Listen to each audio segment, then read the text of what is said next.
What would I be doing for public transportation if I was in Roscoe Village, Bob?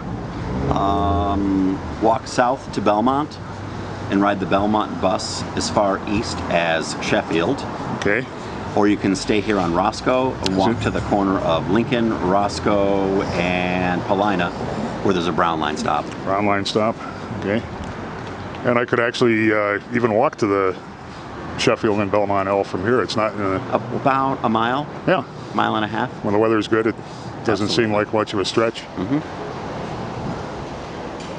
Condos, what kind of condos would we be looking at upstairs here? These are mostly 3 bedrooms with a few 2 bedrooms sprinkled in. Okay.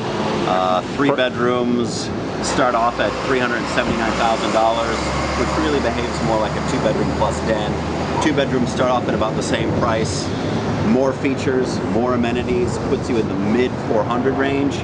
The sweet spot is 450,000 through 550,000. Give me some perspective if I were looking at comparable properties in the best stretches of Lincoln Park, which I think this compares to from a livability standpoint. True.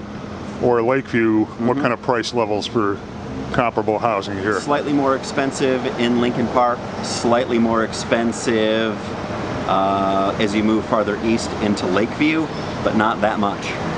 Slightly being plus within 5 to 10%. 5 to 10%. That's the only differential.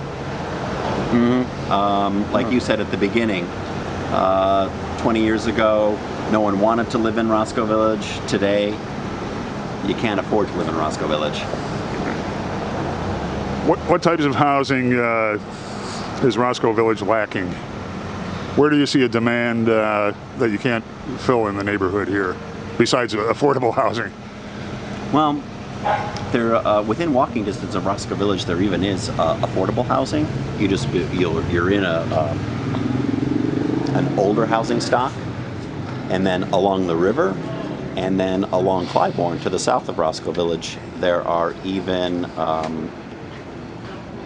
a few government housing projects like the Ida B. Wells homes along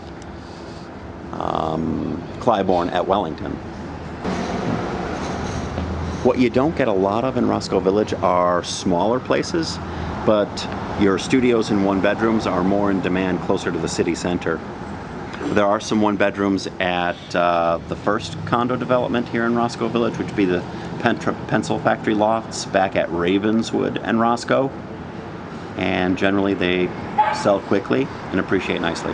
Little piece of Chicago trivia. My favorite old friend and indicted developer, Cal Blinder, originally was the original developer at the Pencil Factory Lofts. There you go. But it was a pretty major factor in sparking a housing boom in Roscoe Village, wasn't it? The first development of a commercial building into residential, nearly the first in the city.